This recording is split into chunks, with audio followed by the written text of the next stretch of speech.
Can't buy me love, love, can't buy me love.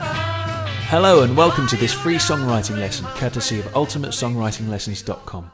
In this video we're going to be exploring the Beatles' 1964 hit Can't Buy Me Love. We'll be taking a look at how Paul McCartney would have chosen the chords, the mechanics behind the song, and how you can apply the same techniques in your own music. Firstly, let's look at the chords used in the song and break down each section into its component parts. In the verse, we have the chords C, F, C again, G, F, and finally another C. In the chorus, we have E minor, A minor, C, E minor, A minor, D minor, and G. This song is in the key of C major, which contains the following notes: C, D, E, F, G, A, and B. If we then add to these notes by creating what we call the harmonized major scale, which in simple terms is basically developing each note into a certain chord, this gives us the following chords: C major, D minor, E minor, F major, G major, A minor, and B diminished. So we now have a list of chords all belonging to the key of C major. Incidentally, this applies to any major key. Once you have written out your major scale, the sequence of chords always goes major, minor, minor, major, major, minor, diminished. So you can apply the same concept to whichever key you're working in to provide your palette of chords. Incidentally, you might want to watch that last part again or write it down for future use.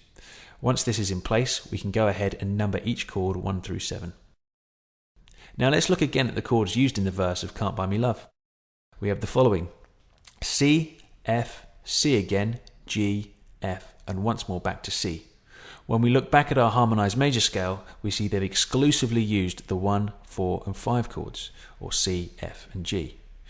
These are regarded as the strongest chord changes in Western music because of the way they resolve back to the 1 chord.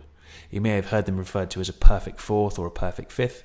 This is a reflection of their relationship with the 1 chord, or it's also known as the root chord. There are literally millions of songs that use the 1-4-5 progression. Listen to any Chuck Berry or early rock and roll recordings and you'll hear it time and time again. Probably the most famous example is that of the 12-bar blues, which uses the 1-4-5 chords to maximum effect. If you're looking at creating a strong or hooky verse or chorus, experiment with including these chords and you'll quickly see their value. Let's move on to the chorus. Here we have the chords E minor, A minor, C, E minor, A minor, D minor, and finally G. Although notice we do have the C major and the G major, or the 1 and 5 chords appear once each, notice how most of this section is dominated by the 2, the 3 and the 6 chords, in this case D minor, E minor and A minor. These are actually considered to be weaker changes, not because they don't sound as good, merely because they don't resolve back to the root chord as well as the 4 or 5 do. This is where the beauty of this type of song comes into play. It's the delicate balancing act between the strong and the weak changes that makes the song interesting and not too predictable.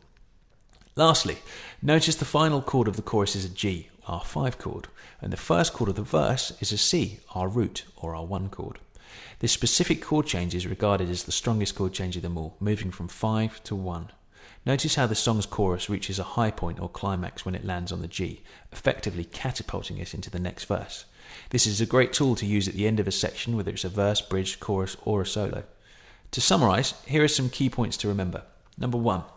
The harmonized major scale provides you with all the chords that belong to the key you're working in. You should experiment with these to create chord progressions for use in your songs.